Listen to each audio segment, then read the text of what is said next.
All right. Welcome, everyone, to the Babyface Breakdown, the weekly show that I, Big Bubba Brogdon, and Boosh Dingo. do. We are the Bad Brothers. This is the Babyface Breakdown. All right. Hopefully, everyone's had a good week. It's been a decent week in wrestling. Yeah, I mean it's been a lot going on, so that's a decent week. Whenever there's too much to get to. Yeah. I mean, I'm still not catching up on the NWA as much. I've tried looking at it. Yeah, I've fell off the NWA about 6 months ago. I just got too busy and was moving and kind of in between places and fell behind and tried to kind of pick it back up here recently and was gonna really dive back in with this new pay-per-view, Hard Times 3, but just didn't find the time this week. It admittedly was not high on the list. It was probably bottom of the list as far as priorities. Interesting, development there with, I guess, spoilers for the pay-per-view. Old Brodus Clay. Tyrus is what he's going by now in NWA. He's the NWA champion. Took Really? the belt off. Yeah, took the belt off of Trevor Murdoch. I like Big boy smooth, huh? Yeah, I like Trevor Murdoch. A lot of people were pretty down on him whenever he became the NWA champion. He does, he's kind of a bigger guy, and in terms of being a little on the stocky, kind of overweight, body type. But he's actually really good. I believe he was trained by Harley Race. So yeah, Trevor Murdoch's he's good. He doesn't exactly have a good promo or a good look, but he can. I mean, every time I've watched him wrestle, it's been entertaining. He can go. But yeah, it looks like they're going with Tyrus, and I will admit that's an interesting development. That's not something that I saw coming, or I think anyone really saw coming. But a lot of people are down on that development there. But they're the same people that will cheer on Orange Cassidy and think that putting a belt on him was a good decision. So I kind of take those people with a grain of salt. But yeah, that's who they're going with now is Tyrus, which he's Tyrus is a fine talent. He's on a Fox News TV show. So he's fairly, with the WWE background and then being on, Fox News, I think, there's possibly an argument to be made for, going with him as your champ. You're gonna put a little bit more eyes, maybe on the product, and at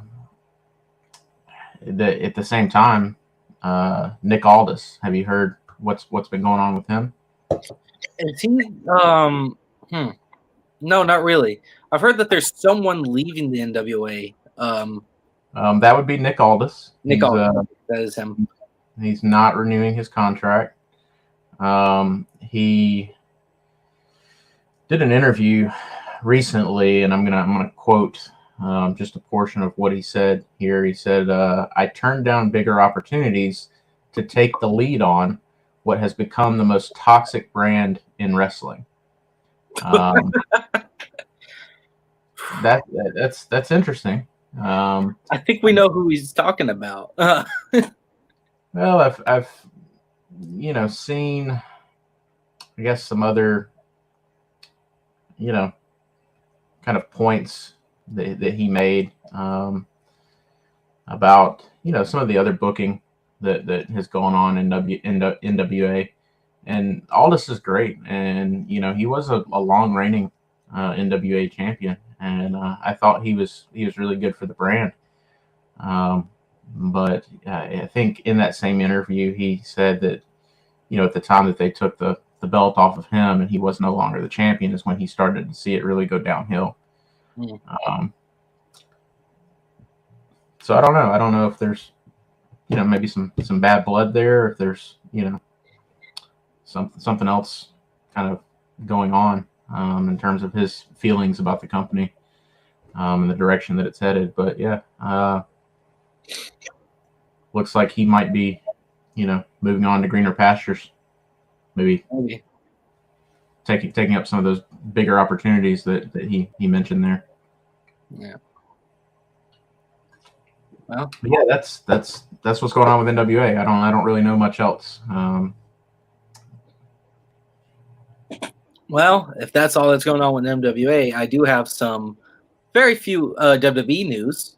One major thing is on this past week's WWE Raw, the return of Mia Yim aligning herself with the OC. Yeah, as the fourth member. I saw that. It kind of evens the odds against Judgment Day. And you've got the woman now with OC who can go up against the woman, in Judgment Day.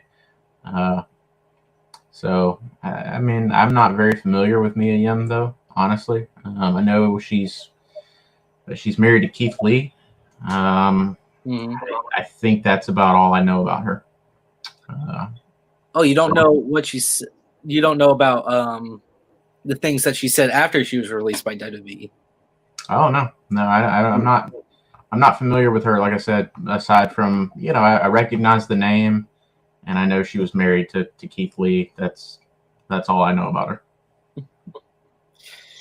She talked about how she absolutely hated the Reckoning character, and how she thought her run in WWE, that short run that she did, was horrendous, and she should have stayed in NXT and all that. So I didn't think she'd ever come back. Well, I think, with her making the remark about she should have stayed in NXT, Hunter was in control. Triple H was in control of NXT when she was there. So maybe, now that Vince is gone and Triple H is the supposed top dog there, maybe that changed her views on potentially going back. That it seems like Triple H has been bringing back a lot of people who were released shortly before Vince left. That worked with Triple H and NXT. Killer Cross, Scarlett Bordeaux.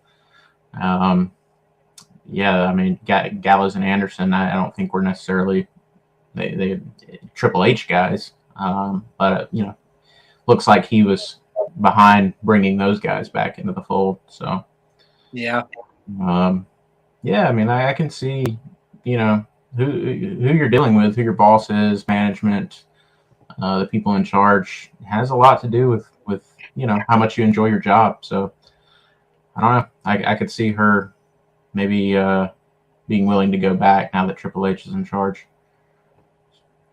Very interesting take on it. I don't think necessarily that they have to have a woman fight Rhea Ripley.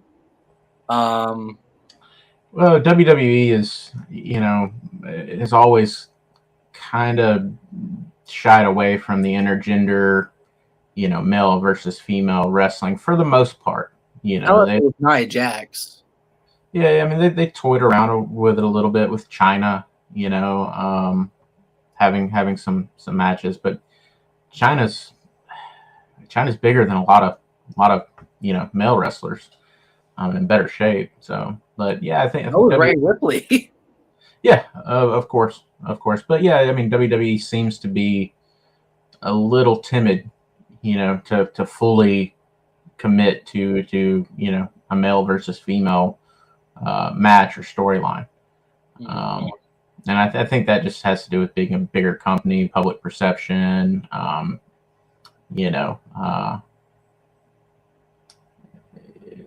It's it is what it is. But yeah, I think that's probably a good good bit of the reason that they stuck Mia Yim, with the OC, just to kind of even those odds there.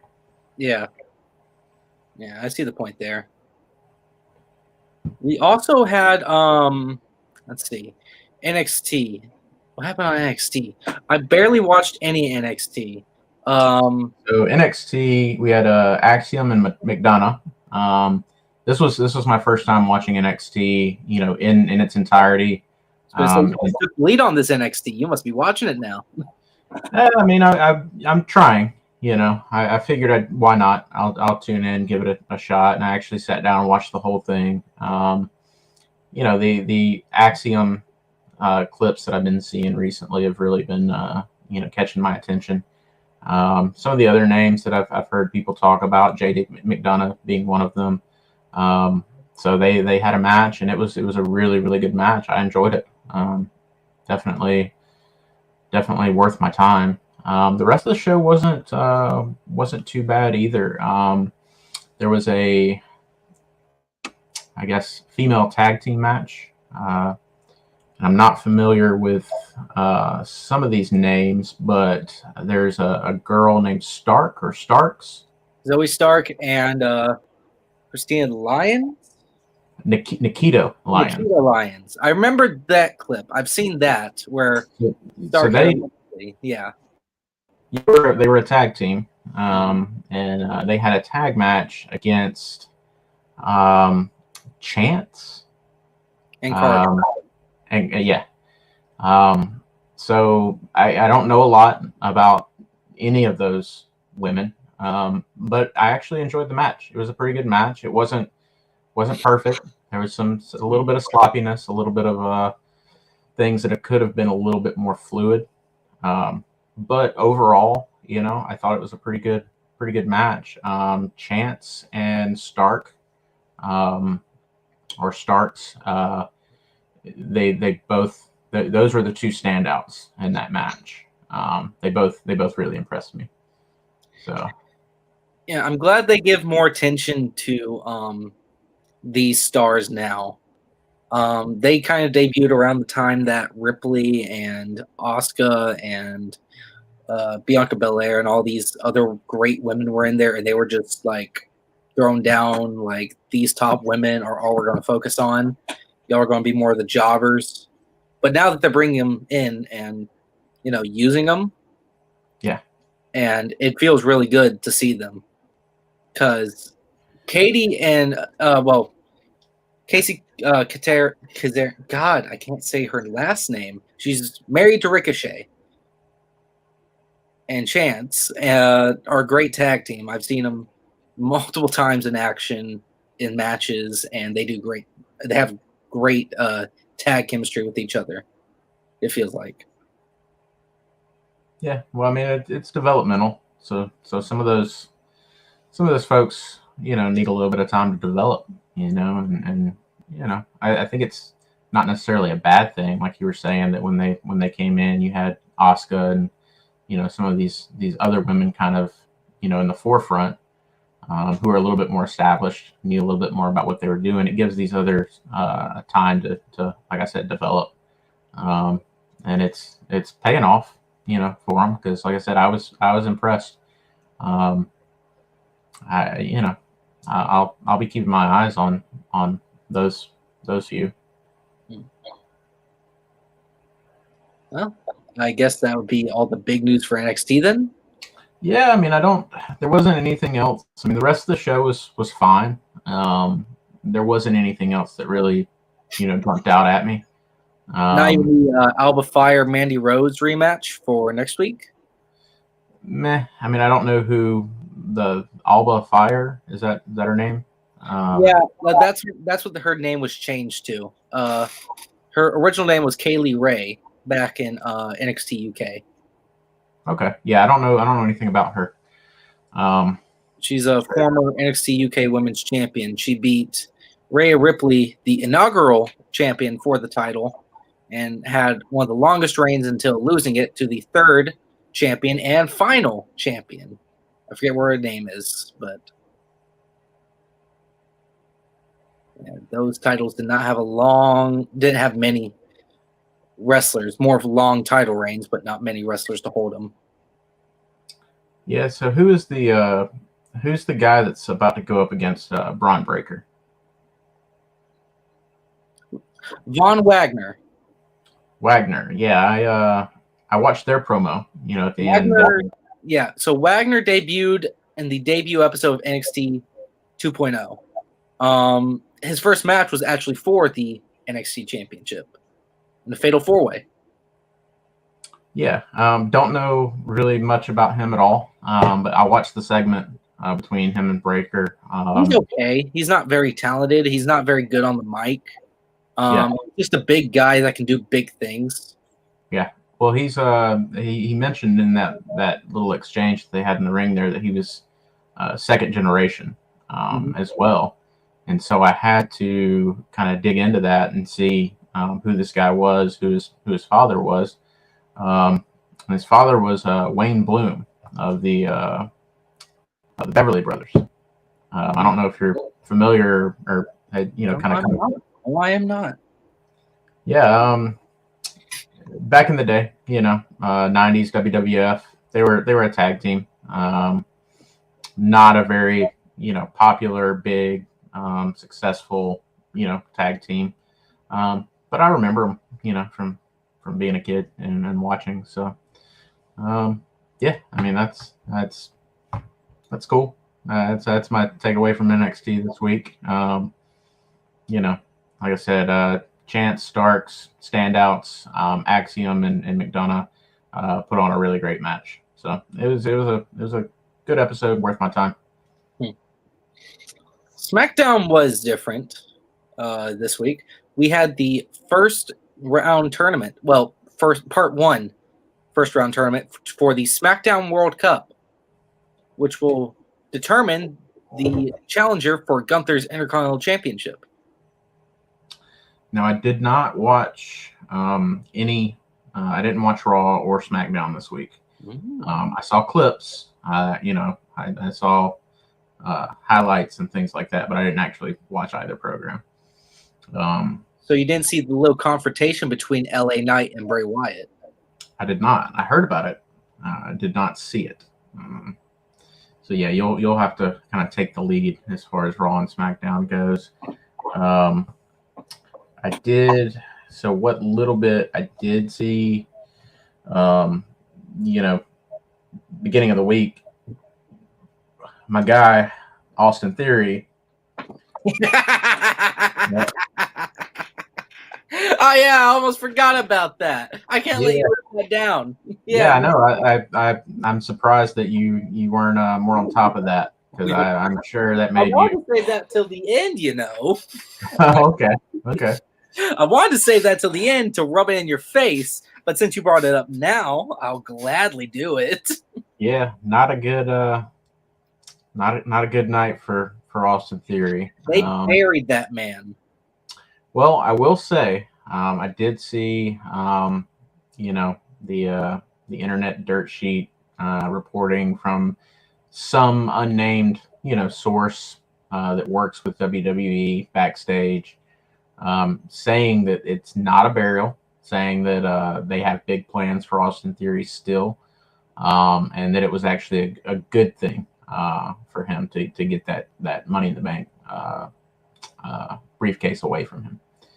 So yeah, I mean it still remains to be seen, what's going to happen, but yeah, initially not a good look to cash in on a U.S. champion who's already down and out, and still lose and then lose.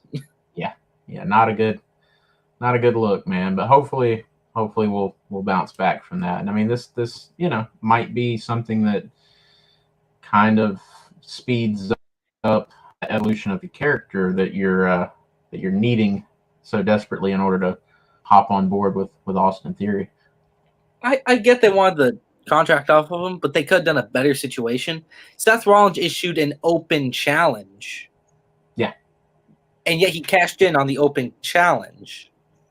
Well, I mean, it was, after he'd already it was still no challenge. No one accepted it except for him. He was coming in to accept it.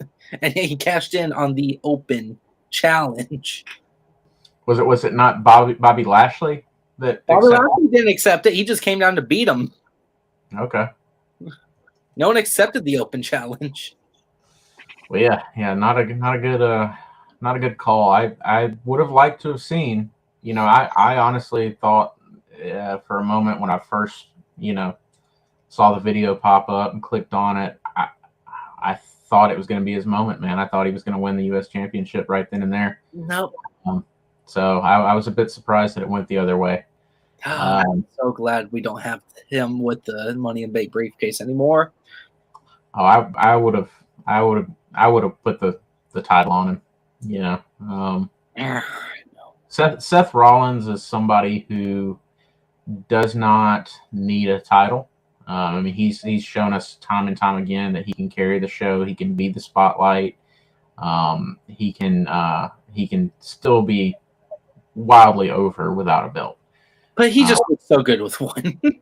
He does, and I'm a big Rollins fan. I like seeing him as a champion, but with his history as far as him, cashing in Money in the Bank, becoming a champion, I thought it would have been pretty good for him to do the same for Theory in the sense of being the guy that lays down for him. And again, Rollins doesn't need the belt, So, but I mean, I guess with the brand splits and the other titles, that I guess Roman Reigns has the Universal and the WWE title, and those are on undisputed Universal Championship. Yeah. But those are both on a different show. Who is Intercontinental at the moment? Luther. And which show is he on? SmackDown. Right. So that leaves the U.S. title carrying Monday Night Raw in the Raw brand. Right.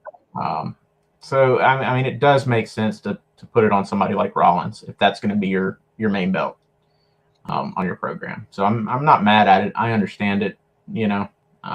And I was happy to see that I guess report that Austin Theory is not being bumped down. He's actually still going to be somebody that they have big plans for. So right. We'll see, man. We'll see. It's definitely sparked some interest. I mean, it's something to follow. So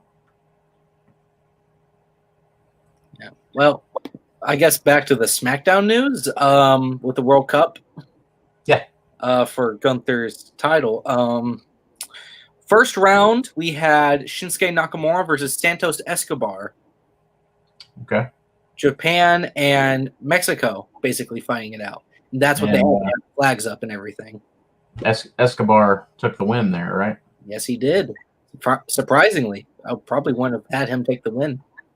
Yeah, I did see somebody kind of pointing out online that that was an interesting decision, considering that Nakamura is about to face Muta in a little bit of Forbidden Door action. So it would stand to make sense that if you're WWE, you would maybe want to make Nakamura look strong going into that. So yeah, interesting call. Not too surprised by it though, because I've told you before, Nakamura was great prior to WWE. He was great in NXT, but his main roster run has been pretty uneventful for me. And it hasn't been the best. No. Which I've read interviews with the guy, and he seems perfectly content to take that paycheck and kick back, and the guy likes to surf a lot, so he goes surfing and hangs out at the beach, and seems to be living his best life. So I don't think he's too upset or bothered by his treatment on the main roster. Maybe not. Maybe that paycheck's just enough. Maybe he just likes it. We don't know. For some guys, the paycheck is enough, and especially when you've had a pretty successful career prior, and Nakamura has already established himself as one of the greats. We'll be watching Nakamura matches 20 years from now, 30 years from now. They just won't be WWE main roster matches. So. No, they will not. Yeah, Sami Zayn versus Nakamura. That one will be one that I revisit, over the years. Yep. Let's see. The other part of round one was the United States versus India. So we have Braun Strowman versus a returning from injury Jinder Mahal. Yeah, and Braun Strowman squashed his ass. I saw that. I thought that was pretty interesting. I'm kind of torn between both of those guys. I like the idea of making Braun Strowman a legitimate threat and building him to be a big monster within the company. Not too crazy about the guy personally. I'm sure you probably heard some of the yeah, I know. the controversy there with his tweets, kind of taking shots at some of the lighter, smaller guys on the roster. Guys has a tendency to put his foot in his mouth. But that's a very light way of saying it. Yeah, but I mean, I like the guy as a wrestler. He's big. He's got a good physique. He's gotten himself in good shape. Really wanted to root for him this time around in WWE. But I like Jinder Mahal, man. I remember when he won the WWE Championship not too long ago. I think people forget that he's been a WWE champion, United States champion, that he returned on Raw in 2016 to put down Heath Slater and betrayed him and have done all these things. He's beaten Randy Orton. He's super talented, man. He's in great shape. So yeah, that was kind of a hard one. It's like either guy wins or loses. It's Actually, now that I think about it, he's beaten Randy Orton for 2 titles. Yeah. That's so crazy. Jinder Mahal 2-0 against Randy Orton when Randy Orton is holding the belt. I mean, it's good for Strowman, that win. Because like you said, I mean, Jinder Mahal is established. He's done some pretty awesome things. He's beaten some top talent. He's been a WWE champion. So, I mean, that's a good win for Strowman. Well, yeah, but Strowman's kind of accomplished a little bit more than Jinder has. I mean, has he? I mean, let's see. Braun Strowman, if you want to count Nicholas's run or not, has won the Raw Tag Team titles. He's won the Universal title. Has won the Intercontinental title. Has won Money in the Bank. He has won the Greatest Royal Rumble. Yeah, a few of those I probably wouldn't. I probably wouldn't count myself. So, and he's been the Andre the Giant Memorial Battle Royal winner. Yeah, I mean, I guess those are attributes. Like I said, I don't really think a lot of the Greatest Royal Rumble. I don't really think a lot of the Andre the Giant Memorial Battle Royal. I'd like to. I'm a big fan of Andre the Giant. Cesaro won the first one, but we saw how that went for Cesaro. I don't not anywhere. No, didn't go anywhere. And then we talked earlier about Nicholas and that whole thing. So those are a few that I probably would just kind of gloss on over and forget that ever happened. So. Yeah, but Jinder Mahal does have the kind of veteran background, though, if you think about it. Yeah, he's been around for a while. I just don't like certain veterans losing to new guys.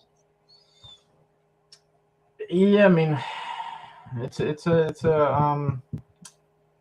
tough thing to do right. It's got to happen eventually, Well, I mean, let's look at it. Jinder Mahal just returned from injury. Well, I mean, I guess that's that's in a way kind of protecting Jinder Mahal because he's coming off an injury, so he may not be at 100%. You've got that to kind of fall back on and say, he lost to Strowman because he's getting back in the swing of things. So Okay.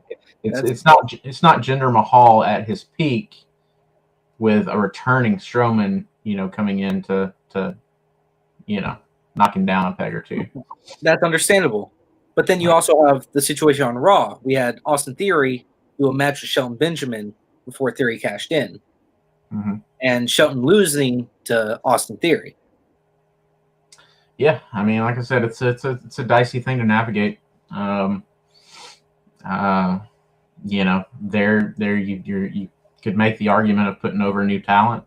Somebody like Shelton Benjamin, who's pretty well established. I don't know that necessarily hurts him that much.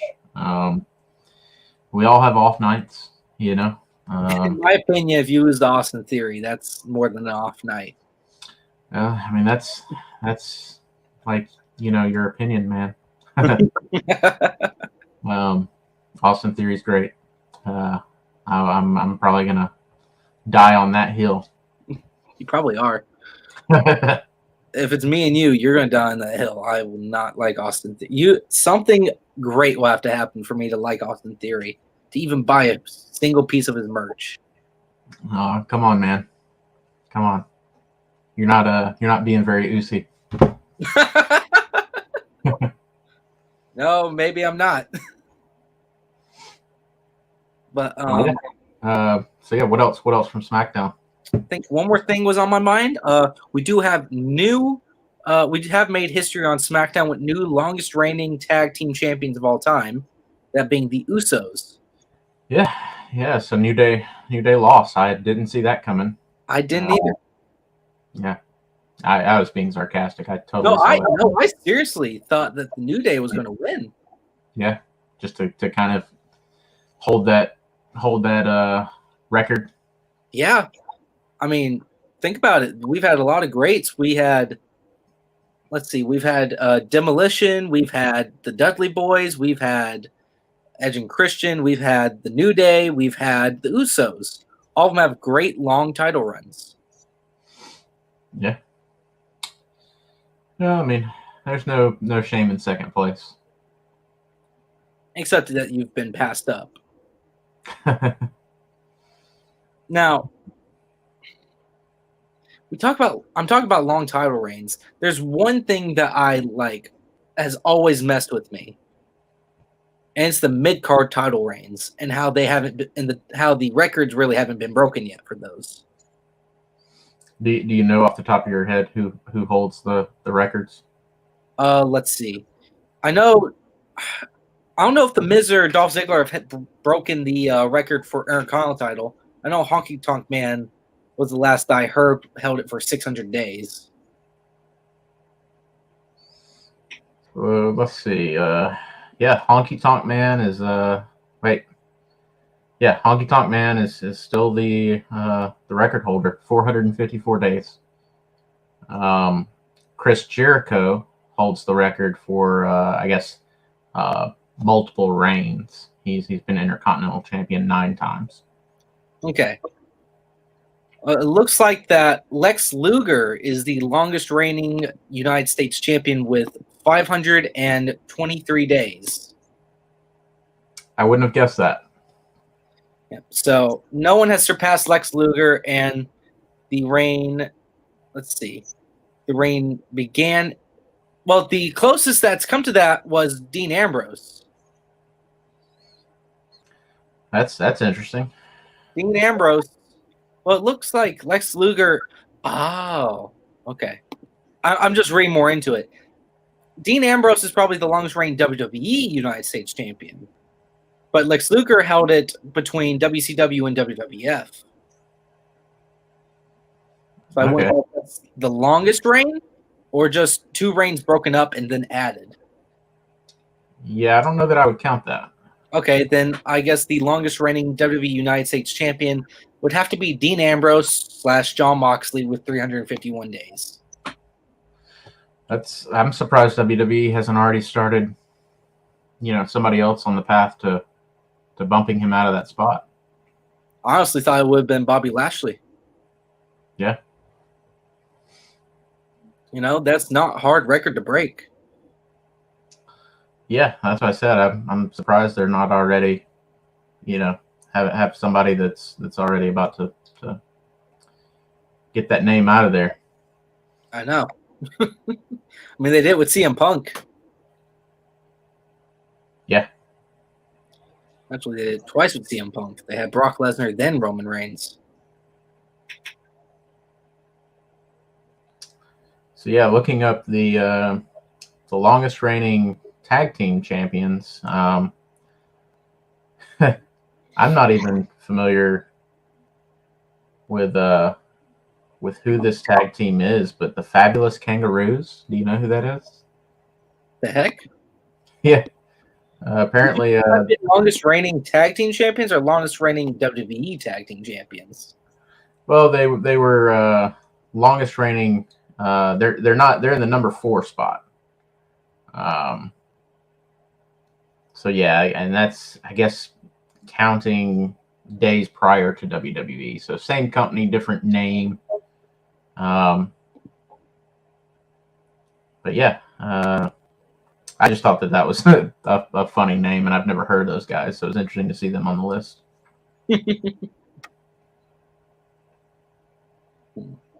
So yeah, apparently, Paul London and Brian Kendrick, 331 days. That's pretty impressive. I know that Kofi Kingston has the most days combined for the tag team titles, with 954 days total. That's pretty impressive. Yeah. I mean, I think we might have talked about it before. To me, the longer reigns, the more time with the belt means a lot more, than the number of times you've held a belt. The number of times that you've been a champion, really, it's kind of impressive, but not nearly as much as like the amount of time that you spent as the champion. I get that. Like, if we talk impressive stuff, if you were to cut a promo in the ring, like against like Charlotte Flair, Ric Flair, John Cena, and they talk about their illustrious title reigns, reigns plural. How many times have you won the title in such a short span of time? That means you've lost it a lot. Right. I think you brought that up for a couple of weeks as well. So. Yeah, it's I mean, and that's my thinking behind it. I'd rather see hold it for a couple years. And whether that's consecutive, or like adding Kofi's amount of time as champion together. Either way, that's still more impressive to me. Mm-hmm. Because in my eyes, if you have someone that's held the title for 1,100 days, and then someone that's held the title 18 times comes to challenge them, it's not much of a challenge. No, I mean that 18 times, I mean you could win a title and lose it, a few weeks later, right. Win it back again and lose it a few weeks later. It's not, it's about being consistent and being on, at the top of your game for longer, And think about it, the promos for it would probably be good because the champion would probably have more of a over than the challenger for that. Because if you think about it, all the champion has to say to a challenger, the challenger brings up how many times they've held the title and how many times they've tried to make it great, and they always do. All the champion has to bring up is their reign is the longest of history. Yeah. How many times you've won so and so many times? You add all that up, I bet it's not even half of my reign. Right. And still, the point you mentioned earlier, it's like, well, that just means that you've lost it 12 times. You've won it 13, but you lost it 12. So,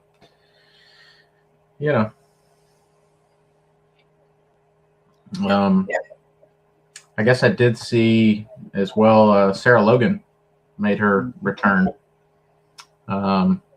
She's catching a little bit of flack for her attire. Have you seen that? Well, sort of. It was kind of the same attire that she wore at Royal Rumble. Yeah, it's a little bit. It's it's not really too different from what she's worn in the past, but it is a bit different. It's a little bit of a an evolution of that same look. But I guess what people are taking issue with is it. She looks an awful lot like Max the Impaler.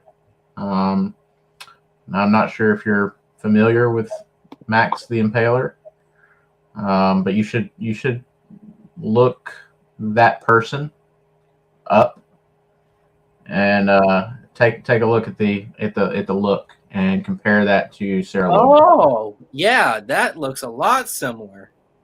Yeah, yeah. So I guess people are kind of calling out Sarah Logan a little bit for apparently, sniping that look from somebody else.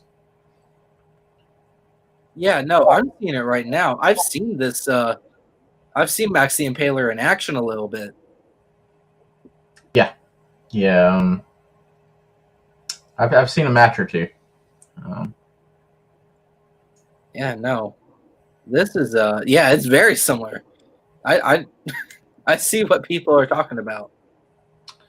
Yeah, yeah. So it'll be interesting to see what happens there. Now Max the Impaler is not, on a main, show, does not have big time exposure.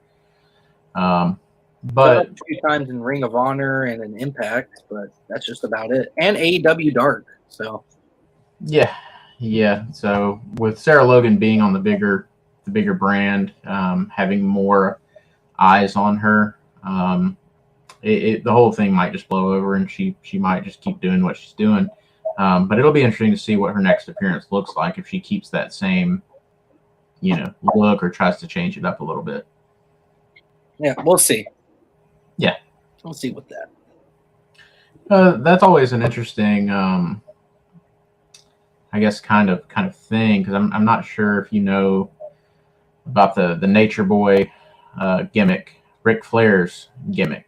A lot of people under the assumption that that's his gimmick, that Ric Flair is the originator of that, but that's actually not true. So the whole Nature Boy, the strut, a lot of the stuff that Ric Flair did, he got from Buddy Rogers. He was the Nature Boy as well. So it's and if I'm not mistaken, there might have even been another Nature Boy at some point in time. So yeah, the whole like gimmick, borrowing from other people's gimmicks, and you can see a lot of similarities between gimmicks over the years. Yeah. I don't usually think it's a big deal unless it's an exact copy. Yeah, or I mean, are you familiar with the Renegade in WCW? Not really. No. During the heyday of the Ultimate Warrior, WCW introduced a new wrestler by the name of the Renegade. Very similar look.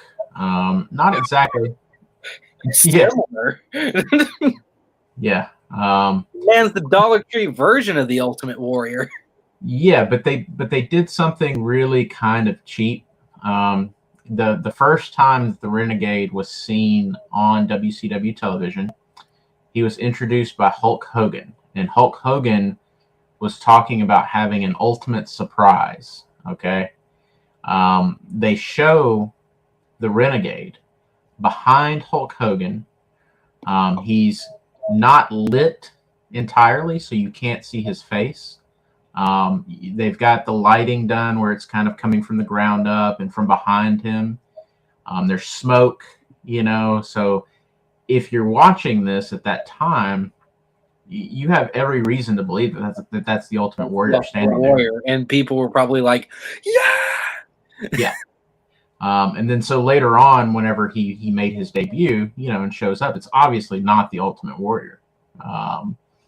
So there's a little bit of trickery afoot there. Yeah. But it didn't work. It was a big fail. Yeah, it was a flop. I'm seeing this, I'm like, man, this man didn't have many matches. No, like I said, it did not work. And I think WCW realized that pretty quickly, and gave up on it.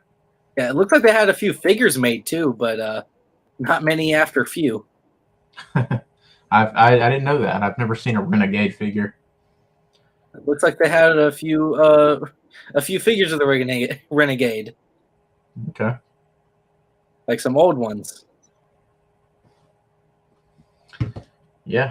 Well, I mean, is that pretty much it for Raw and SmackDown? I think that's pretty much it for just WWE in general. So, well, I do have some WWE related, I guess, news. It's not necessarily from the program. Maybe this just kind of flew past your radar. Maybe you're aware, but did you hear the controversy about the Road Dogg this week? I think I read something on that. Yeah. So Road Dogg has a podcast, and on that podcast, he made some pretty interesting remarks in regards to Bret the Hitman Hart. I'm gonna see if I can. I just read it, so yeah, that's pretty bold. Yeah, I got very bold of old Jesse James to have said. Yeah, so I've got the clip in question. I'm gonna play it and see if it picks up on the audio here. And if you've listened to my podcast, you know that's true. I don't think I was a good wrestler. I don't think Bret was a great wrestler. He was wrestler. I think I was a better sports entertainer than Bret was, and I think that's where the money is. So I always thought that he should have done business and done what was right, and you know what I mean? I know writers who use subtext, and they're all. So is that did that come through? Yeah, that came through perfectly. Yeah, so there was, a bit of controversy there. That's, I don't really take so much issue with the sports entertainer remarks. I think, there's a way of looking at that situation in terms of a sports entertainer, and you could possibly make that argument. I think Bret was a better sports entertainer in the sense that what Bret did, was sports, and it was entertaining. He had a gimmick, he cut promos and was involved in storylines, and he wrestled. That's a sports entertainer. So in that sense, I would still say Bret was a better sports entertainer. However, if we're looking at this in terms of setting wrestling aside, being an actor and doing what you're told by Vince, doing what you're told by the boss man, I think Road Dogg, was a bit of a yes man and would have probably done whatever he was asked to do. Yeah.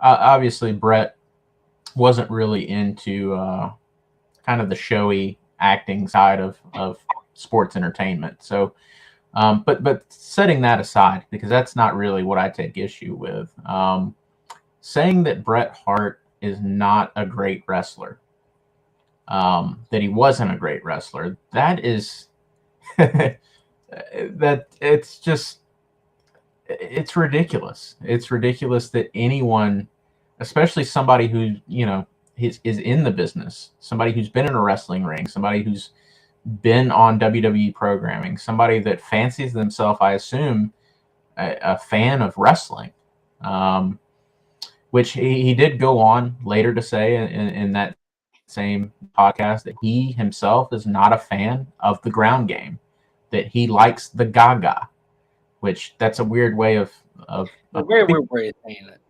Yeah. But I mean, I would say obviously you're not a fan of the ground game. Obviously you're not a wrestling fan if you can say that Bret Hart was not a great wrestler. It's just ridiculous. I don't know any true wrestling fan who's familiar with Bret Hart's work who would ever say that. So yeah, I mean, Road Dogg's entitled to his opinion, of course. But I likewise am entitled to mine, and I think Road Dogg is maybe taking a few too many shots to the head. I just commented something, so I didn't want to say it, but I wanted you to look at it. I wanted everyone else at home to look at it. So I didn't say it. I just typed it. So because I don't know how it would pick up with me saying it. Yeah, that's I mean, and it definitely seems maybe Road Dogg was part of the crew with Shawn Michaels and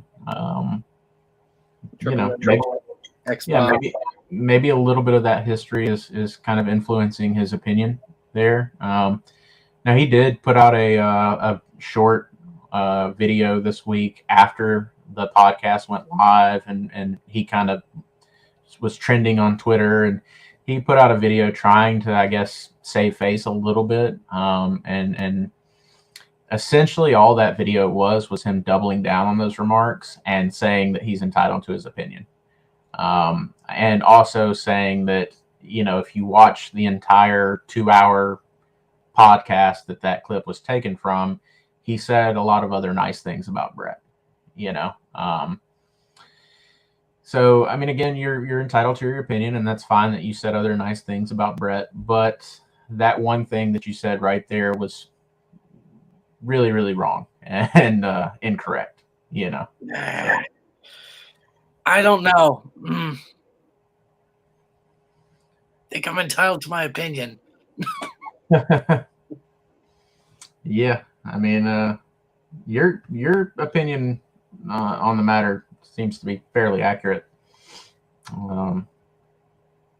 So yeah, it's I don't know that I'll ever. I've never been a Road Dogg fan really anyway, but I mean, the guy was a roadie.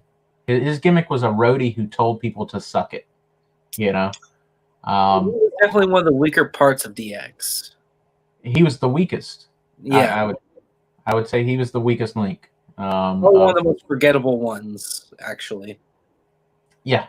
I mean, in every regard, he was the weakest. He was the weakest on the mic. He was the weakest in the ring. His look and his gimmick. Yeah, he's like I said, somebody whose gimmick was being a roadie, telling people to suck it, and somebody that rode on the coattails of Shawn and Triple H and DX.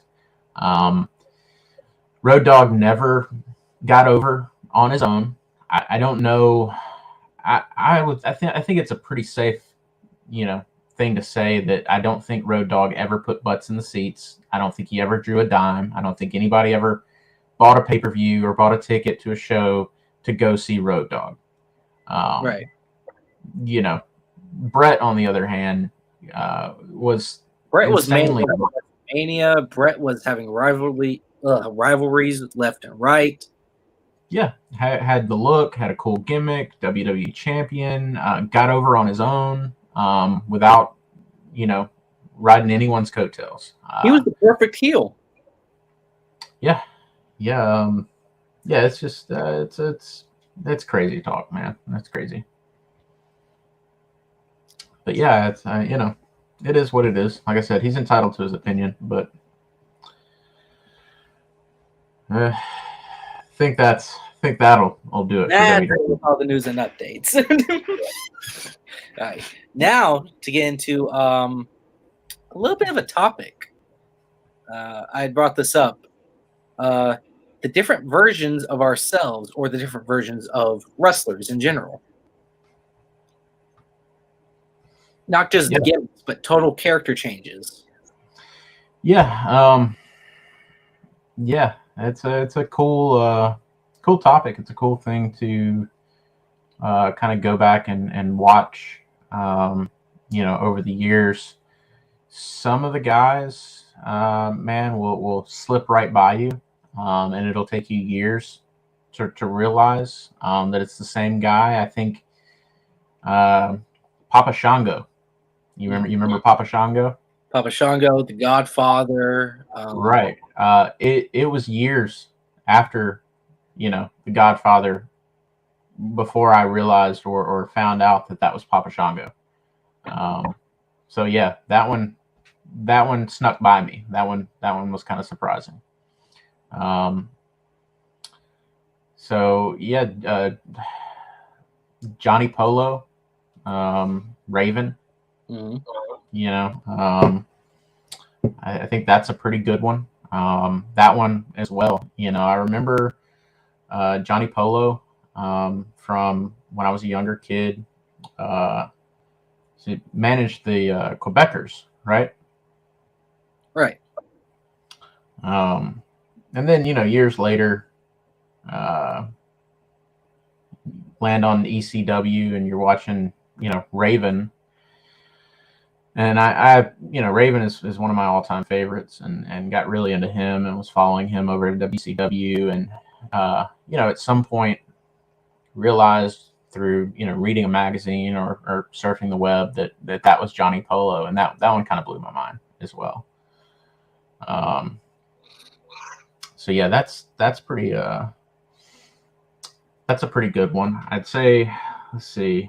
So, are you familiar with PCO? Yes, he was the Glacier, wasn't he?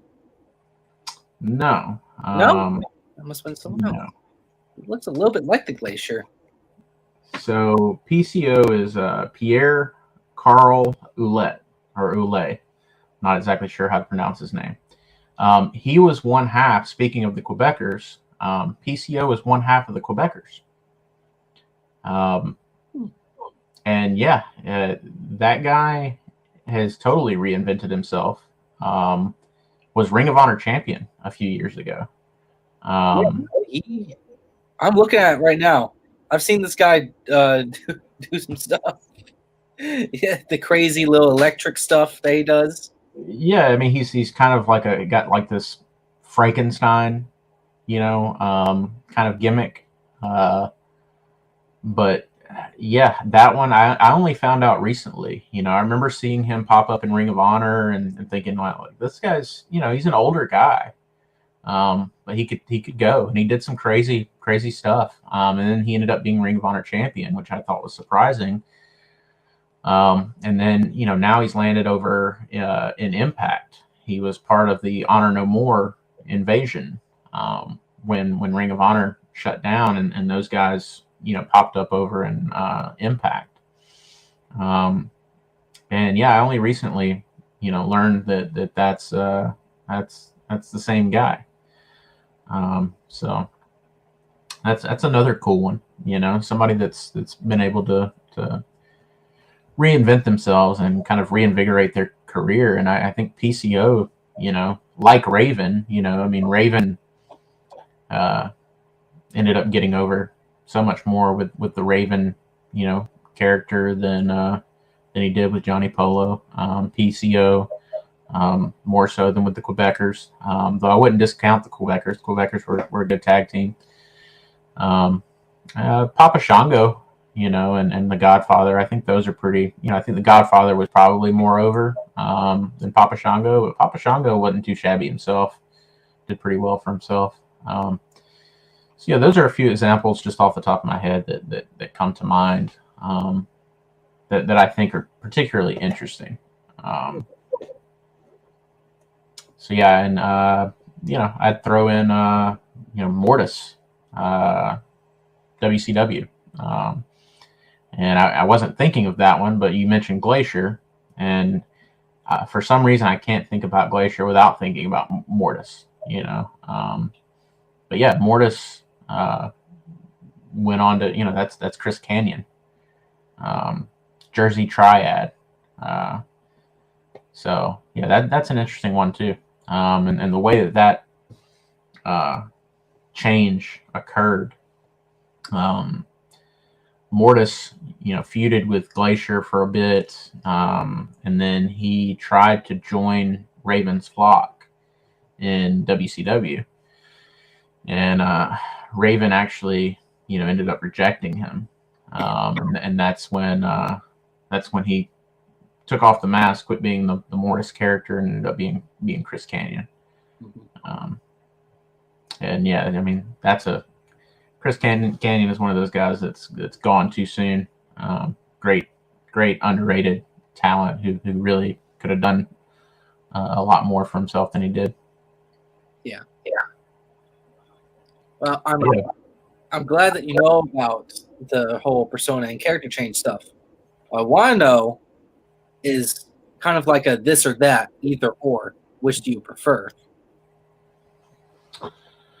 In terms of like a character, like their own persona, their own different style of character. Same wrestler, just different character. Yeah, I mean, kind of like Mankind, Cactus Jack, Dude Love, Mick Foley. Of those, I enjoy all of them. I'm a bit partial to Cactus Jack. I think that's a bit more of my favorite. Sting is another one who's had some different incarnations over the years. You had the Surfer Sting, the Crow Sting, yeah, the Joker Sting as well. I enjoy all of those versions of Sting, but the Crow Sting would probably be my favorite version of him.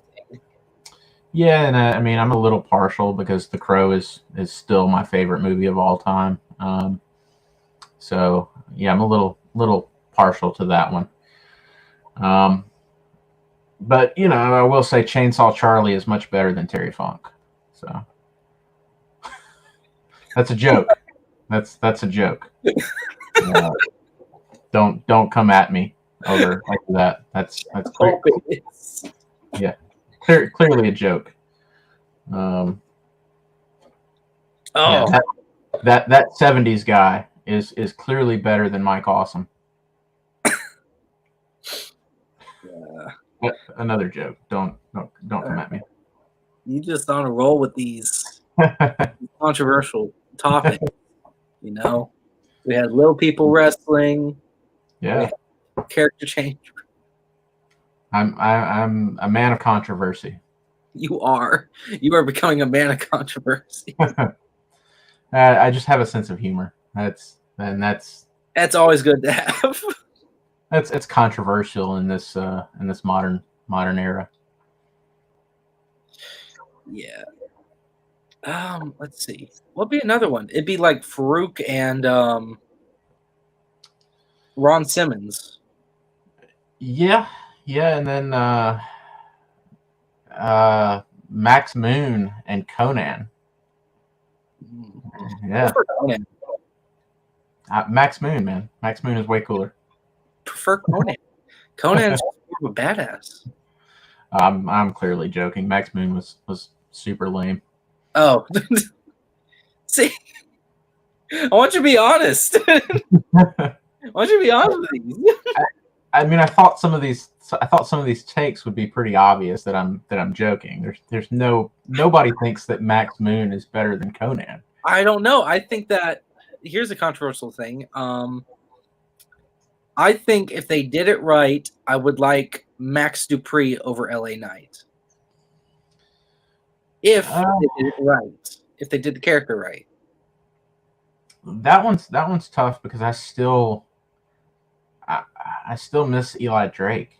I don't think LA Knight or Max Dupree have really done it for me the way that Eli Drake did. Eli Drake was phenomenal. I was so on board with Eli Drake. LA Knight just seems. I mean, it's like when you're the meme of I want Eli Drake, and your mom tells you we've got Eli Drake at home, and it's LA Knight. It's just it doesn't live up to the the expectation. Yeah, it's what WWE has done over the past few years. They can't really get the exact character unless the character allows them to use it. Kind of like AJ Styles and Gallows and Anderson, Samoa Joe, and Shinsuke Nakamura. Yeah, and it's interesting what what talent gets to keep their name, what talent pretty much keeps the same gimmick when they come into WWE, and then the ones that have to change it up or choose to change it up. Just right stuff. Yeah. Yeah, trying to think of some others. Dominic Dijakovic and T-Bar. Yeah, Donovan Dijak. That's in the Eli Drake category for me. Donovan Dijak was awesome, and everything since just feels like a cheap imitation.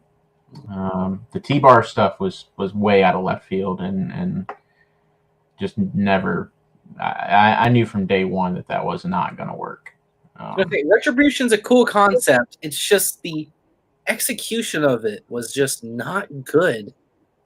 No, cool concept. Everything else surrounding it, from the way that their attire and their look to the names, the T-Bar, Mace, Reckoning, Slapjack.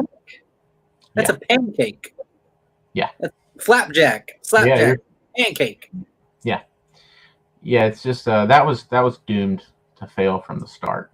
And then for me, I'm not a Mustafa Ali guy, but the second he do what? I'm like, you've touched on that. Not a lot of people are, but you've definitely touched on you're not a Mustafa Ali guy. Yeah, but his involvement there was too just like, nah, this is not going to work for me.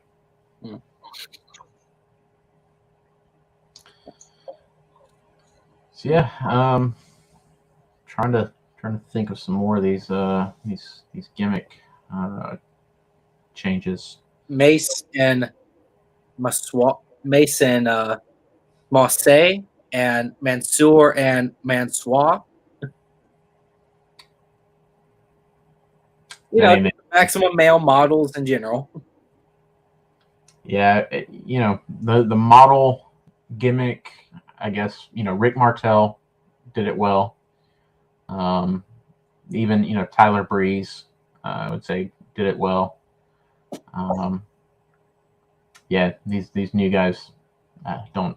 Might as well put Quincy Elliott in there with them. Is that his gimmick?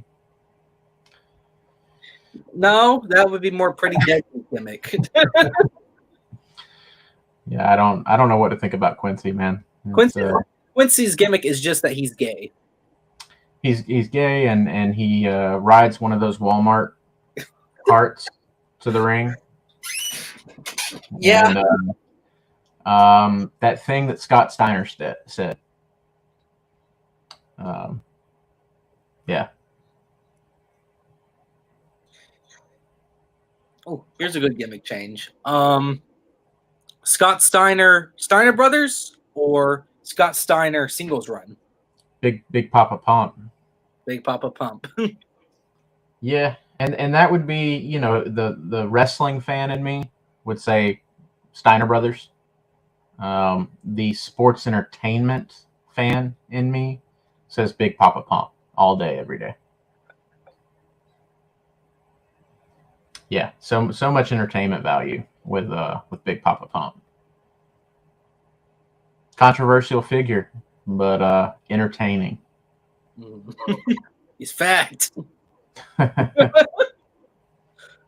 It's got to be like a sound notification. Yeah. Like just on your Twitch stream or something, like pops up a reward or like an amount of money, just like the sound bite. He's fat. Yeah. We need a Scott Steiner button, like one of those buttons that you slap that just. I think you can like order one of those. I that might have to happen. Yeah, that might have to happen. God. That would be, I'd be pushing that like the entire time. You'd have to get it away from me. Yeah, there's probably a few sound bites that you could load that up with that to just have on hand for these conversations. God. All right, let's get back on topic. You've got the classic, Hulk Hogan versus Hollywood Hogan. Classic. It's a hard call, Or you can talk about the American Patriot. Yeah, I don't think anybody's hanging on to that. So, yeah, I mean, the classic Hulk worked for me. When I was a kid, when I was much younger. I was a teenager, during the NWO run there. So Hulk Hogan had gotten a bit stale, played out, tired. So the NWO Hollywood Hogan character at the time, I thought it was really, really cool. So yeah, that's a hard one to really choose between, for me at least. Okay. I just knew my decision right off the bat was classic Hulk Hogan. Yep. The song's a whole lot better than just the NWO song by itself. The gang, when the gang's all there, that's when the NWO theme and all that comes together. But if it's just header, just classic Hulk Hogan. That's what I was about to say. I mean, it's hard to think about Hollywood Hogan and not think about the NWO, not think about Hall and Nash. None of those guys really stood on their own at that point in time. So, I mean, I would probably say classic Hulk, just because it did stand on its own 2 feet and worked better on its own. So, let's see. Well, there's always Nikki ASH and Nikki Cross, but that's you know how I feel there. Yeah, we know how both of us feel there. Superhero gimmicks are never the best. Yeah, I guess you've got the Natural, Dustin Rhodes versus Gold Dust versus Seven. I like Gold Dust the best. Yeah, Gold Dust is actually pretty underrated and a good character. Are you familiar with the Seven character? I think I've seen like a dark taped match, and I was like, "What the heck is this?" Yeah, I mean, you should look it up if you get a chance. So Dustin left WWE or WWF and went over to WCW, just like everybody else did back in the day. I did actually see that, actually. Yeah, they made him a character named Seven, who was just all white makeup. He wore like a trench coat and a black hat, and he came out to the ring and cut a promo live on Nitro, I believe, and was basically kind of talking out of character, like shooting on the gimmick and the backstage politics of WCW. And I don't think he was too happy to play that character and play that gimmick. It was lame. It was very, very lame. He looks like Fester and The Undertaker came together. Yeah, Uncle Fester. I think there was a movie. Yep. Yeah, there was a movie back in the day around that time called Dark City. And I think that was kind of the influence for the look. I think they were trying to kind of take what they did with The Crow and Sting and take another kind of popular movie at the time and take the look from some of the characters and kind of work off of that. Yeah, I can see that. Didn't work. Wasn't a good time. So who else? Who else do we got? Oh, we got Rocky Maivia and The Rock. I was going to bring that up, but yeah, they're totally different characters. Yeah, It's like bringing up debut John Cena, Thugonomics John Cena, FU John Cena, and John Cena. Yeah, I mean, even though they're all John Cena, they're they're different gimmicks. Guy. Yeah, different gimmicks though. Yeah, So, Rocky Maivia is just the same. Yeah.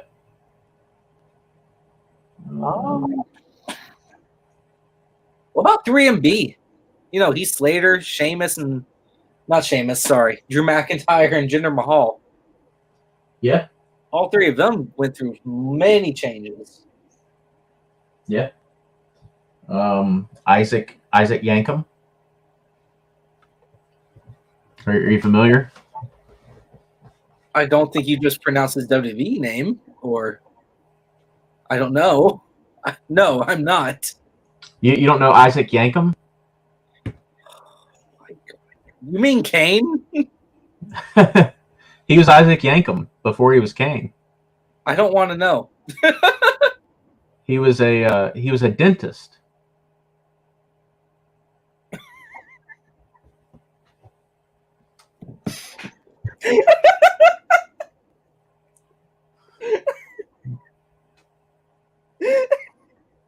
He was a dentist, and his last name was Yankum.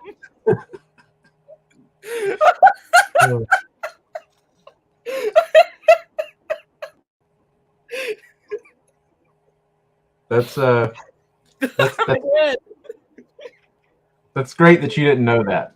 That's Oh my god! And I've seen his character before. Yeah. And I've seen that exact character before, not knowing what it was. he's a dentist with really bad teeth. Yeah. He was called something else as well. Because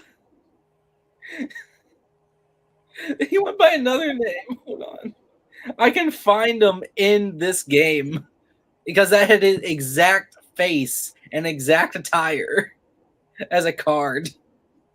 But go on. That's so awesome that you didn't know that. So no, and I've seen it before. I've seen that face. Yeah. Do you remember, or are you familiar with when WWF brought in the fake Diesel and the fake Razor? No. So yeah, after Scott Hall and Kevin Nash left WWF, they had went over to WCW, and WWF announced that Diesel and Razor Ramon were coming back. They were going to be in a match. So Kane, Glenn Jacobs, played the role of fake Diesel. And it actually worked out pretty well for Scott Hall and Kevin Nash, because WCW actually thought that they were going back to WWF. And so they threw a bunch of more money at Scott Hall and Kevin Nash in order to get them to stay and not go. Little did they know that Scott Hall and Kevin Nash weren't, actually going back to WWF. It was a fake. So yeah, it worked out pretty well for Hall and Nash. I don't know if that's going to focus, but yeah, that's the fake Diesel. Hey, you know what? It looks just like the figure. There we go. Yep, it looks just like the figure. So yeah. Also, I found the card. I found the card. Yeah, I think it's funny that that Britt Baker stole that gimmick.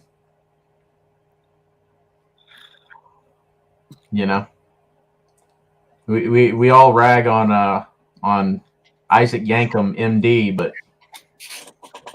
for some reason Britt Baker, DMD, is extremely over, and it's cool. I don't know. How genius is that? making him a dentist, and his last name is Yankum. Right. Right.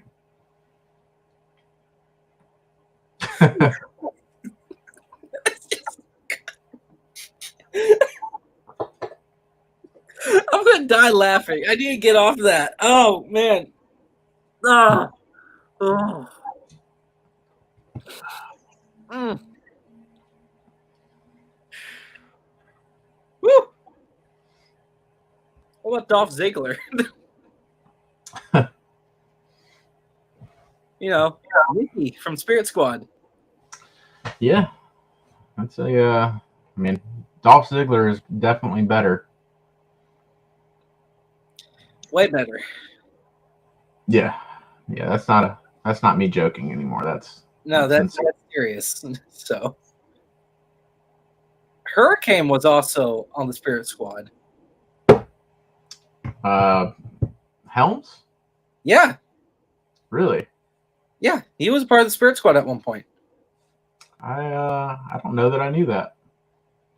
Hold on. Because the tattoo, I think, is still the same. So let me look. I might be. No, I don't think I'm wrong. I'm trying to look up all the Spirit Squad names and which one looks like Helms.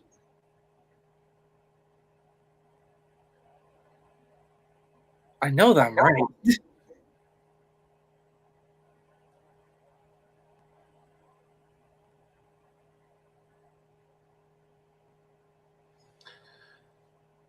So, you familiar with the Shark? The Shark? Yeah, you remember Earthquake in WWF? Oh, yeah, I do. Natural disasters? Yeah. Yeah, I remember them. Well, Earthquake jumped ship and went over to WCW as well, like everyone else. And when he came out over there, he was, I think they went with Avalanche. And then I think there was some legal issues there because Avalanche, Earthquake, it was too similar. So he was the Shark. He and that didn't really go anywhere. He ended up dropping the gimmick and just going by his real name.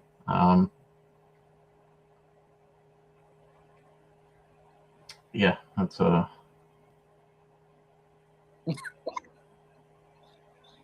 God. Yeah, it's pretty bad. Wonder what they were smoking with these names. I think cocaine was the drug of choice back then. Cocaine and steroids. God. I think, am I wrong on this? For the longest time, I thought Hurricane Helms was one of the Spirit Squad members. If that's true, I didn't know that, but I'm not sure that that's true. I might have just pulled that out of my ass. I for sure thought he. Who was he? I know he. What?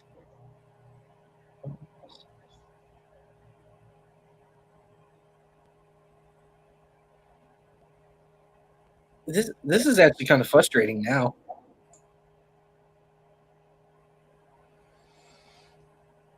What was Hurricane Helms' other gimmick? He was Sugar Shane Helms in WCW. I see that. Shane Helms. Yep. They had the Green Lantern tattoo. He still had the Green Lantern tattoo. Yeah, I think that's his favorite superhero. Yeah, probably his favorite superhero until mid 2000s. Yeah, I don't know. I think he's still big on Green Lantern. Might not be big on Ryan Reynolds then.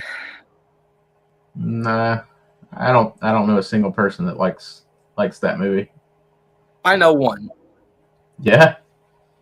Yeah. I surprisingly know one.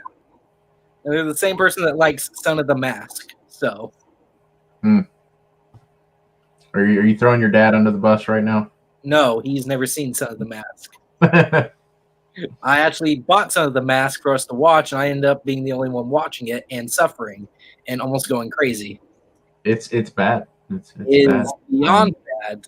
If I was at the legal age for alcohol, I probably would have needed it.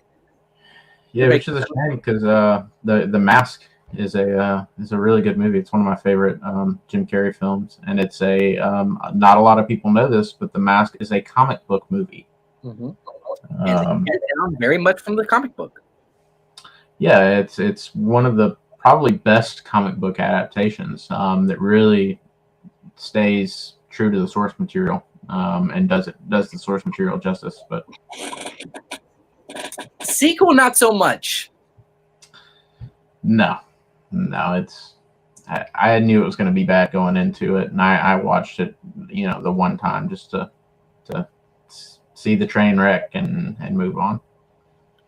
Especially the Nintendo competition for Son of the Mask 2. There's a lot of things that happened between that. The winner of that competition. Yeah, I'm not going to go into full detail about the whole story behind it, but there's a story behind it. I'll have to look that up in my own time. Yeah. So he didn't end up showing up in this film. So, but back on topic about the whole gimmick stuff. Yeah, a lot of wrestlers have gone through many gimmicks. There's some people there's some people don't like. Yeah. But what about the gimmicks that people just don't like? Like they keep trying gimmicks and yet they fail. I mean, do you have an example? Not really. Don't really have a big example on that, except for John Morrison. What gimmick of his? It's kind of like the same as John Cena's. Except different name, same gimmick. Yeah. Oh, I like John Morrison. I wasn't really familiar with his WWE run initially, but when he left WWE, I got big on John Morrison and Lucha Underground. Morrison and Mercury? Say it again. John Morrison and Johnny Mercury? Joey Mercury?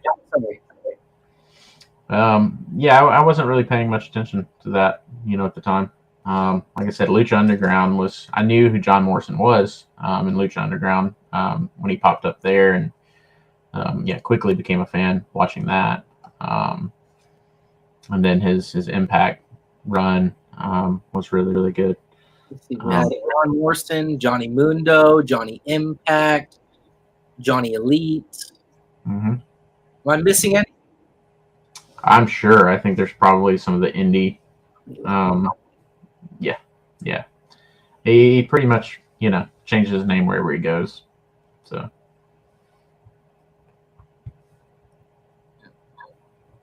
I'm trying to think if there's been like a wrestler that's tried gimmicks, but just failed. Yeah, I'm sure there's probably a few from back in the day. The modern era here, like I don't know that you would be given that many opportunities. I know Stone Cold has gone through many. Stone Cold, Steve Austin. Mm-hmm. He's been the superstar Steve Austin in ECW. He's been stunning Steve Austin in WCW. The ringmaster Steve Austin and Stone Cold. Yeah, and that's I don't know. I think the ringmaster was probably the weakest of those gimmicks. And the shortest. Yeah. But yeah, I mean, I think, going back, I'm sure there's probably some guys, that we're not thinking of from back in the day, who probably popped up in several different gimmicks and just never was able to get over. How about Mark Callis? Mean Mark Callis. I'm not familiar. Oh, you're not? I don't think so. No. Well, Mean Mark Callis from early WCW and WWF. Might want to look him up.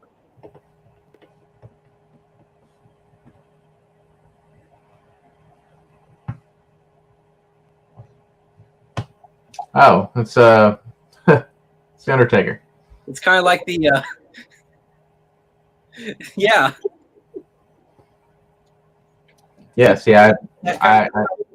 Undertaker's that kind of character. Yeah. I mean, the Undertaker was, that gimmick debuted when I was pretty young, so and he's been the Undertaker ever since. So yeah, I knew that he wrestled, for a little while prior to the Undertaker gimmick, but I'm not super familiar with that.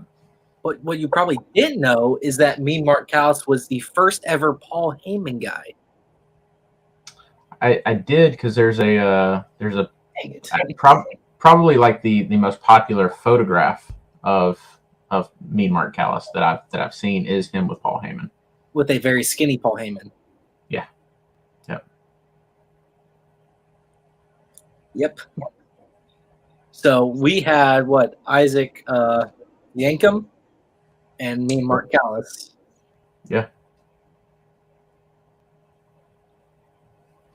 Just remember that some of your greatest wrestlers were some nobodies back in the day. Yeah. Started at the bottom. Yep.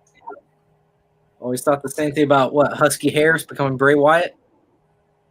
Yeah.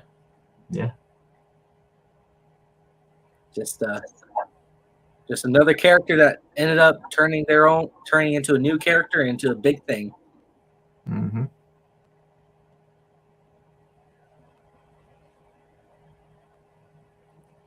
Can't think of many other characters.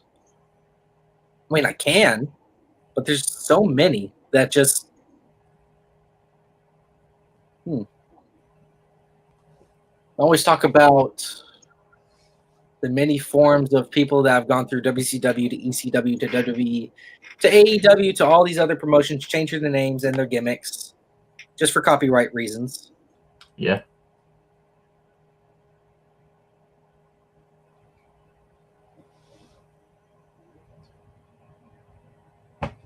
Yeah. Is it Scott Hall's gimmick before Razor Ramon? Or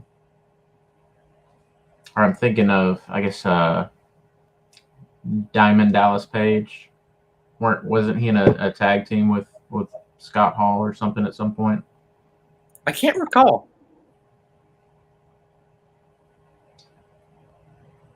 I cannot recall. Let me actually look at it. I think Scott Hall was the Diamond Stud, and he was in a tag team with Diamond Dallas Page, if I'm remembering correctly.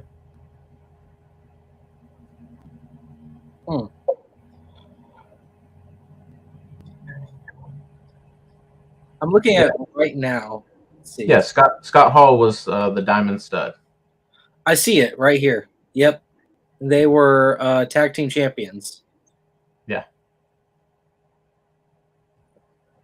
This is, what is it? November 26, 2000. Kevin Nash and Diamond Dallas Page, the Diamond Studs, win the WCW World Tag Team Championships. Yep. I see it right here. Who they beat? Who did they beat? I can't tell. Well, it's I guess another one that probably both of us probably should have gotten and mentioned that we haven't so far. Owen Hart, the Blue Blazer. Yeah, that's a pretty important one.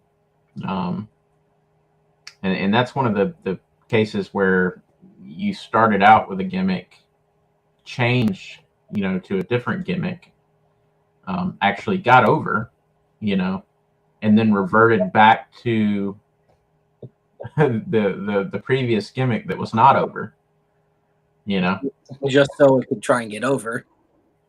Yeah, that's a weird, and I actually enjoyed, the second Blue Blazer storyline. It was pretty cool because he would, it was obvious that it was Owen Hart because Owen Hart was the original Blue Blazer. And you could tell that it was him. It sounded like him. It looked like him. It wrestled like him. But they started having like imposter Blue Blazers because people were calling Owen Hart out and saying, "You're the Blue Blazer." And so he would be in the ring talking with them, and another guy would come out dressed like the Blue Blazer, or the Blue Blazer would be wrestling a match, and Owen Hart would come out and interfere in the match, So it was a good, like, is he the Blue Blazer? It's but like Ezekiel Elias thing. Yeah, it's very similar to that. And it was one of those things where it wasn't, truly a mystery. It was obviously a ruse and a ploy. The funniest, I guess, moment with that was he had a black guy, dress as Blue Blazer, and so it's that was pretty funny.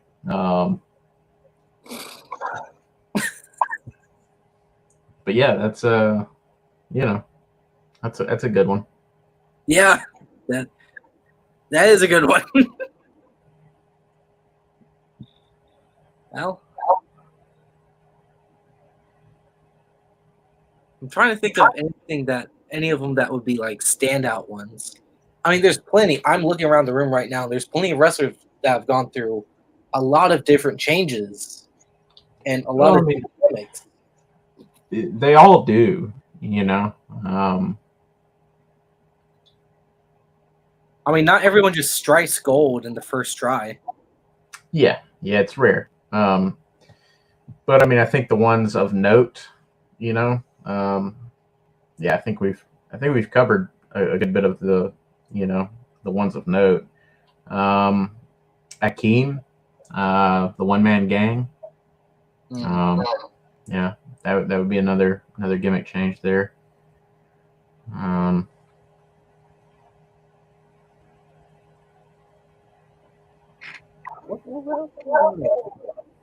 Edge, Christian, Yeah, the Brood. into, the comic relief, into just like the Radar Superstar. Yeah. Those were pretty good changes. What was the worst of those? I mean, no, the Brood wasn't the worst, but yeah, I've never been a big Edge fan, man. He's not bad, but I've never really been a big fan of his. I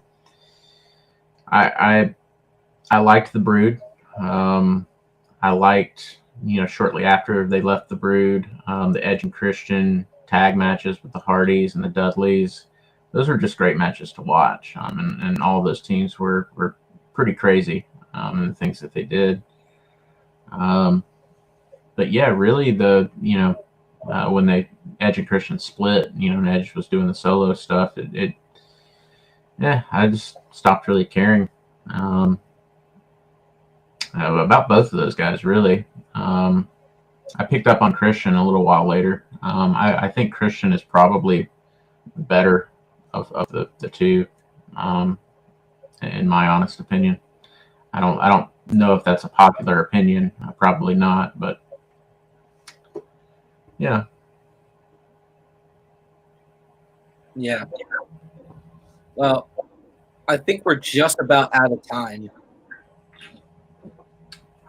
Cool. And you've just about finished your bubbly. Yep. Two bubblies down. Oh my God. It's about time for a pee break.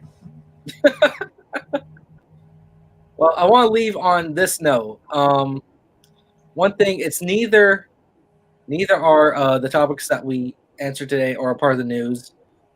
But one thing that I do want to discuss, maybe even later on, death matches and the style of death matches Okay.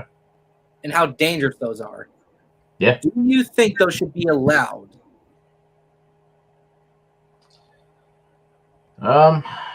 Yeah, we'll probably have to talk more, in depth about it. I have mixed, probably some, I guess, contradictory opinions. I'm somebody that thinks like pile drivers should be banned. I don't think we should be doing pile drivers. That being said, I enjoy a tame death match. I'm talking WWE style death matches. Extreme rules. Yeah, more extreme. But when you get into the GCW type stuff, the CZW and some of the like current indie GCW stuff that gets a little too extreme for me.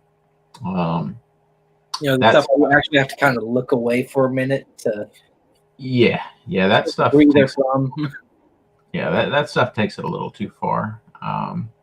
So it's, I guess it's maybe weird on the one hand that I'm somebody that doesn't like to see pile drivers and thinks that those should be banned, but also, am down to see somebody, go through a few tables off of some scaffolding or a really high ladder or tacks, kebabs.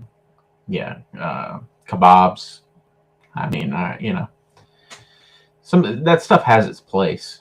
And I'm the same way about certain moves. Like I think the they call it the hurt lock, but the full Nelson I feel like should be banned.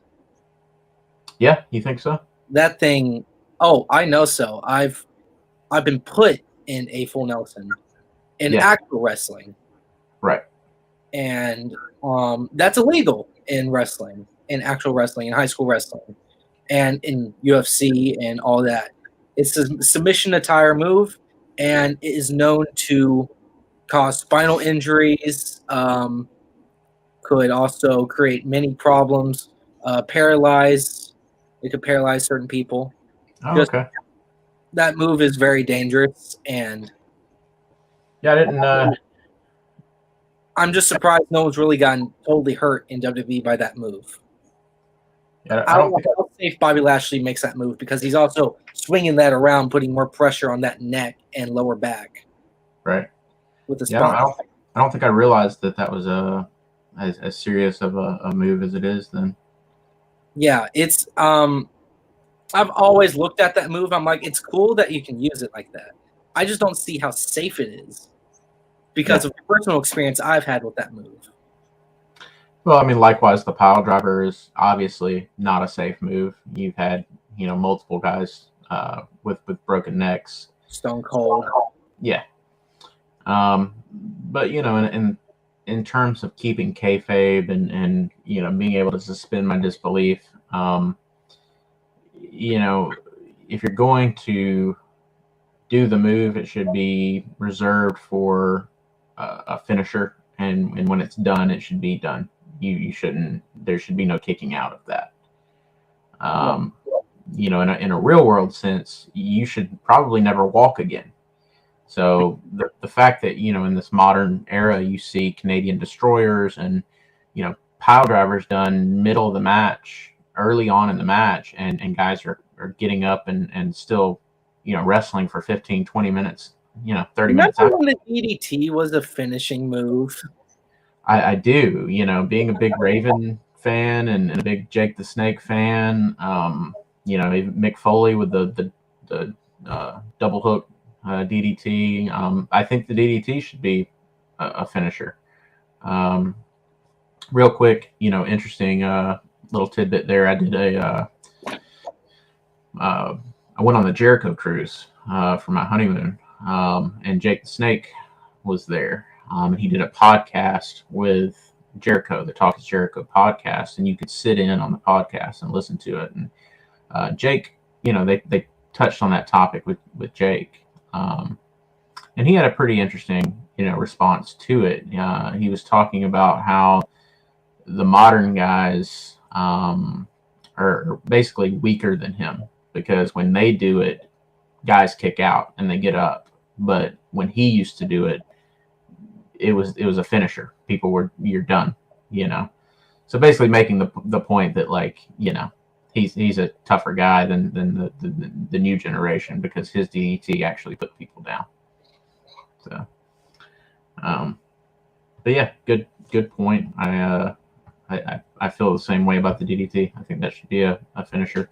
And also, very quickly, there's a new series on YouTube. If you haven't come across it, it's made by Vice, which I'm not really crazy about, but they're the same people that did the Dark Side of the Ring series. I don't know if you've ever watched any of those. I've heard a lot about it. It comes on live TV. My grandfather usually flips through the channels at night because he can't sleep, and will be like calling me like, "Are you sure you want to be a wrestler?" Yeah. Well, yeah, Dark Side of the Ring is great. You should watch it. Check that out. They have a new series called Tales from the Territories. It's narrated by The Rock. It's on YouTube.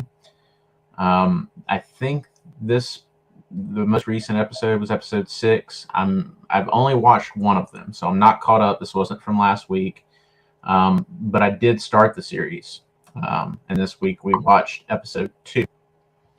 Are you familiar with Andy Kaufman? Do you know who Andy Kaufman is?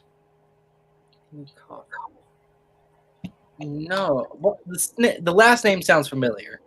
Well, Andy Kaufman was an actor from a TV show back in the day called Taxi. It was actually where, like, Danny DeVito and Tony Danza and Christopher Lloyd, where those actors, all started out at. Jim Carrey, speaking of Jim Carrey again, did a movie called Man on the Moon, and it was a movie about Andy Kaufman. And if you've never seen Man on the Moon, if you don't know anything about Andy Kaufman, definitely watch Man on the Moon. Jim Carrey does a phenomenal job. Jerry Lawler is in the movie. So, without giving too much away, because I want you to watch this, but episode 2 was about Andy Kaufman. Andy Kaufman wrestled for Jarrett and Lawler, their Memphis wrestling territory back in the day. I'm looking at that right now. Yeah. It's a quick watch, man. I think the episodes are like 45 minutes long.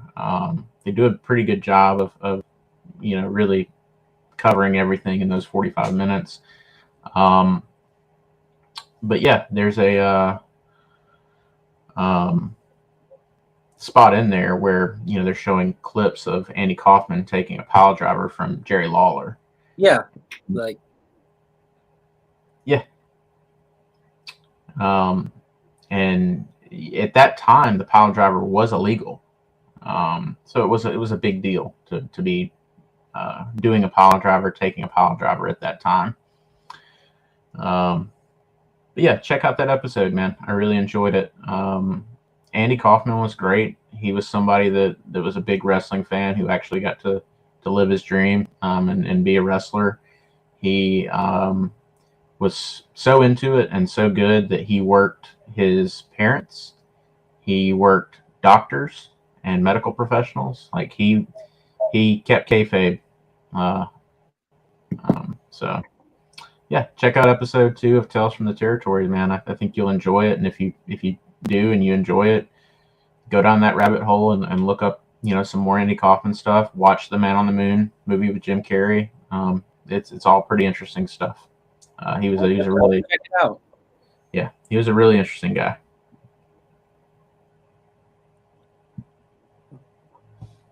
Yeah. Yeah. I guess the only other thing before we go, Paige announced that she's cleared. Did you see that? Yeah, I did. Saray. They'll be fighting Dr. Britt Baker at Full Gear. Yeah. So that is going to be in my opinion, her retirement match. Yeah, you think so? Yeah, no, I don't not. I think Saray is going to get in that ring and wrestle and be like, "What am I doing?" Yeah. And we'll just be done, you know. Well, there's I guess